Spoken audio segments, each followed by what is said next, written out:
അസ്സലാമു അലൈക്കും. ഇന്നിപ്പോൾ നമ്മൾ വന്നിരിക്കുന്നത് ആവിയിൽ വേവിച്ചുണ്ടാക്കിയ നല്ല രസമുള്ളൊരു പലഹാരം ഉണ്ടാക്കി കാട്ടിത്തരാൻ വേണ്ടി കണ്ടാണ്. അപ്പോൾ നല്ല എളുപ്പമാണ് നമുക്കിത് ഉണ്ടാക്കാനേ. നമ്മളെ പെരയിലൊക്കെ എപ്പോഴും ഉണ്ടാകുന്ന സാധനം കൊണ്ട് തന്നെയാണ് ഇപ്പോൾ നമ്മളിത് ഉണ്ടാക്കും ചെയ്തിരിക്കുന്നത്.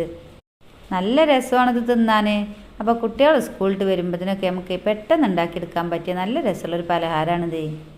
അപ്പോൾ അത് ഉണ്ടാക്കാൻ വേണ്ടിയിട്ട് നമുക്ക് ആദ്യം തന്നെ ഇതിലേക്കുള്ള ശർക്കര ഒന്ന് അങ്ങോട്ട് ഉരുക്കിയെടുക്കണം. അപ്പോൾ അതിന് വേണ്ടിയിട്ട് നമ്മൾ ആദ്യം തന്നെ ഇമാതിരി ഒരു പാത്രം എടുത്തുകൊണ്ട് ഇതിലേക്കൊരു 3 അച്ച് ശർക്കര ഇട്ട് കൊടുക്കുന്നുണ്ട്. ഇനി നമുക്കിത് ഉരുക്കാൻ വേണ്ടിയിട്ട് 1 കപ്പ് അളവിൽ വെള്ളവും പാർന്ന് കൊടുക്കണം. ഇനി നമുക്ക് ഈ ശർക്കര നമുക്ക് നല്ലോണം ഒന്ന് അങ്ങോട്ട് ഉരുക്കിയെടുക്കാം. അപ്പോൾ ഇത് നിങ്ങൾ നമ്മളെ സബ്സ്ക്രൈബ് ചെയ്തിട്ടില്ലെങ്കിൽ ഒന്ന് സബ്സ്ക്രൈബ് ചെയ്യട്ടോ. പിന്നെ അതിൻ്റെ അടുത്ത് കാണാൻ ബെല്ലുമ്മലും കൂടി നിങ്ങളൊന്ന് തൊട്ട് കൊടുക്കുകയാണെന്ന് വെച്ചാൽ നമ്മളിങ്ങനെ ഉണ്ടാക്കുന്ന പലഹാരങ്ങളൊക്കെ നിങ്ങൾക്ക് അപ്പം കാണും ജഡ്ജാ. പിന്നെ നിങ്ങൾക്ക് ഇഷ്ടപ്പെട്ടതൊക്കെ നോക്കി കാണും നിങ്ങൾക്ക് ഉണ്ടാക്കും ജഡ്ജാലോ.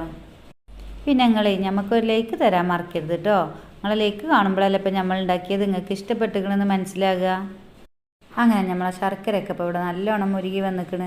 ഇനി നമുക്ക് നമ്മളെ തിരിച്ചൊന്ന് അങ്ങോട്ട് കെടുത്തി കൊടുക്കണം. ഇനിയിപ്പോൾ നമുക്ക് ഇതിക്ക് വേണ്ടത് ഒരു നേന്ത്രപ്പഴമാണ്. അപ്പോൾ നമ്മളൊരു പാകത്തെ വലിപ്പമുള്ള ഒരു നേന്ത്രപ്പഴം എടുത്തുകൊണ്ട് ഇതൊന്നും അങ്ങോട്ട് ചെറുതാക്കി മുറിച്ചുകൊണ്ട് നമ്മൾ ആ മിക്സിൻ്റെ കപ്പൊക്കെ ഇട്ട് കൊടുക്കുന്നുണ്ട്. ഇനി നമുക്കിത് ആ മിക്സിമേ വെച്ചുകൊണ്ട് നല്ലോണം അങ്ങോട്ട് അരച്ചെടുക്കണം. ഇപ്പോൾ നമ്മളിത് നല്ലോണം അങ്ങോട്ട് അരച്ചെടുത്തുക്കണ്. ഇനി നമ്മൾ മാതിരി ഒരു പാത്രം എടുത്തുകൊണ്ട് ഇതിലേക്ക് 1 കപ്പ് അളവിൽ റവ ഇട്ടെടുക്കുന്നുണ്ട്. ഇനി ഇതിലേക്ക് നമ്മൾ നേരത്തെ അരച്ച് വെച്ചിട്ടുണ്ടായില്ലേ നേന്ത്രപ്പഴം, അത് ഇനി നമുക്ക് ഇതിലേക്ക് ഒന്ന് ഇട്ട് കൊടുക്കാം. പിന്നെ നമ്മൾ ഉരുക്കി വെച്ചിട്ടുണ്ടായില്ലേ ശർക്കരപ്പാനി, അപ്പോൾ അതൊന്നാണ് അരിച്ചുകൊണ്ട് നമുക്ക് ഇതിലേക്ക് ഒന്ന് പാർന്ന് കൊടുക്കാം.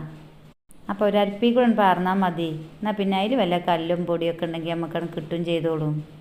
പിന്നെ നമ്മൾ ഇതിലേക്ക് ഒരു 1/4 ടീസ്പൂൺ ചെറിയ ജീരകം കൂടി ഇട്ട് കൊടുക്കുന്നുണ്ട് കേട്ടോ.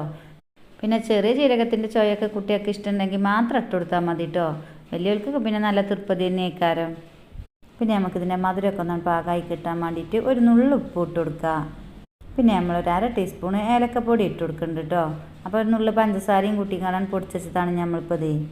പിന്നെ നമ്മളൊരു 1/4 ടീസ്പൂൺ ബേക്കിംഗ് സോഡ ഇട്ട് കൊടുക്കുന്നുണ്ട്. ഇനി നമുക്കിതൊക്കെ പാടൊന്ന് നല്ലോണം ഇളക്കി കൊടുത്തുകൊണ്ട് കുറച്ച് നേരം അവിടെ എടുത്ത് വെക്കുക. അപ്പോൾ നമ്മളിപ്പോൾ തോനെ നേരം വെച്ചിട്ടൊന്നുമില്ലേ, ഒരു 1/2 മണിക്കൂർ നമ്മളവിടെ എടുത്ത് വെച്ചിക്കണ്.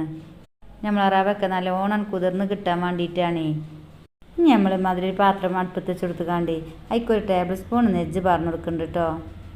അങ്ങനെ നമ്മൾ നെജ്ജൊക്കെ ഒന്ന് അങ്ങോട്ട് ചൂടായി വരുമ്പോൾ നമുക്ക് ഇതിലേക്ക് കുറച്ച് തേങ്ങാക്കൊത്ത് ഉണ്ടാക്കിക്കാണ്ട് അതിക്കണ്ടിട്ട് കൊടുക്കാം. അപ്പോൾ അതിൻ്റെ കളറൊക്കെ ഒന്ന് മാറി വരാൻ തുടങ്ങിക്കണേ. ഇനി നമുക്ക് ഇതിലേക്ക് കുറച്ച് അണ്ടിപ്പരിപ്പ് ഇട്ട് കൊടുക്കാം. പിന്നെ അതേപോലെ മുന്തിരി ഉണ്ടെങ്കിൽ നമുക്ക് കുറച്ച് മുന്തിരി ഇട്ട് കൊടുക്കാം. ഇനിയിപ്പോൾ ഇതൊന്നും ഇല്ലെങ്കിലും തിരക്കടൊന്നുമില്ല കേട്ടോ. തേങ്ങാക്കൊത്ത് ഉണ്ടെങ്കിൽ രസം തേങ്ങാക്കൊത്ത് ഇട്ട് കൊടുത്താൽ മതി. ഇപ്പോൾ അതില്ലെങ്കിലും നമ്മളെ പലഹാരം നല്ല രസം തന്നെയാണ്. ഇപ്പോൾ ഇതിവിടെ റെഡിയായി വന്നിക്കണ്. ഇനി നമുക്കിതൊന്ന് അങ്ങോട്ട് കോരിയെടുക്കാം.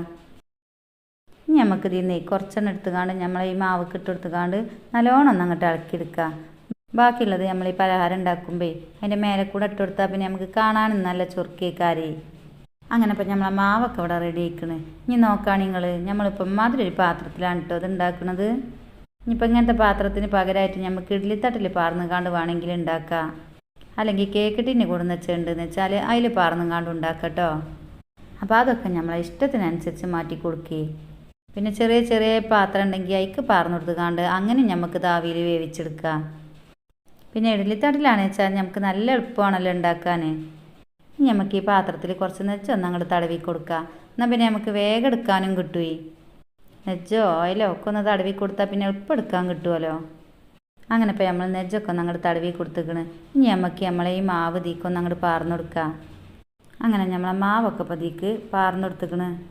അങ്ങനെ ഇപ്പോൾ നമ്മൾ മാവൊക്കെ പാർന്നു കൊടുത്തു കഴിഞ്ഞാൽ നമ്മൾ നേരത്തെടുത്ത് വെച്ചിട്ടുണ്ടായില്ലേ കുറച്ച് അണ്ടിപ്പരിപ്പും മുന്തിരിയൊക്കെ, അപ്പോൾ അത് ഇതിൻ്റെ മേലെ കൂടെ ഇട്ട് കൊടുക്കുക കേട്ടോ.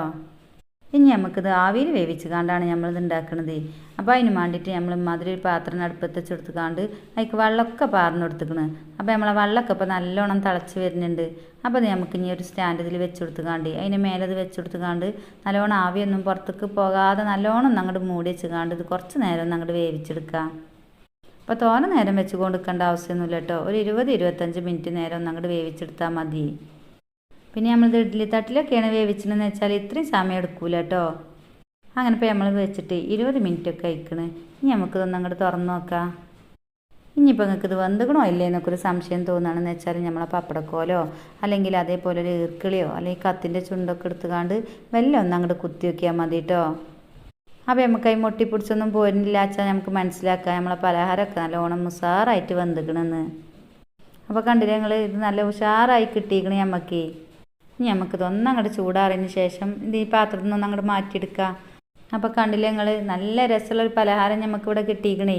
നല്ല എളുപ്പമാണ് നമുക്കിപ്പോൾ ഇത് ഉണ്ടാക്കാൻ. നമ്മളെ പെരയിലൊക്കെ എപ്പോഴും ഉണ്ടാകുന്ന സാധനം തന്നെയാണ് നമ്മളിത് ഉണ്ടാക്കാൻ അടുത്തും ചെയ്തിരിക്കണത്. അപ്പോൾ സ്കൂളൊക്കെ ഒന്ന് വിട്ട് വരുന്ന കുട്ടികൾക്ക് വേഗം ഉണ്ടാക്കി വെക്കാൻ പറ്റുന്ന നല്ലൊരു പലഹാരമാണ് കേട്ടോ. അങ്ങനെ അപ്പം നമ്മൾ ഉണ്ടാക്കിയ ചായക്കടി നിങ്ങൾക്ക് എല്ലാവർക്കും നല്ലോണം ഇഷ്ടപ്പെട്ടുകണമെന്ന് വിചാരിച്ചിരുന്നു. ഇഷ്ടപ്പെട്ടാലേ നിങ്ങൾ നമുക്കൊരു ലൈക്ക് തരും കേട്ടോ. പിന്നെ സബ്സ്ക്രൈബ് ചെയ്യാതെ നിങ്ങൾ നമ്മളെ കാണണമെന്ന് വെച്ചാൽ അങ്ങോട്ട് സബ്സ്ക്രൈബും ചെയ്യും. അപ്പോൾ ഇൻഷാ അല്ലാ ഇതേപോലെ നല്ല നല്ല പലഹാരങ്ങളൊക്കെ ഉണ്ടാക്കി ഇനി നമ്മൾ കാട്ടിത്തരുന്നുണ്ട്. അപ്പോൾ പുതിയൊരു വീഡിയോയുമായി കാണണ വരെ നമ്മളെ എല്ലാ പ്രിയ കൂട്ടുകാരോടും അസ്സലാമു അലൈക്കും.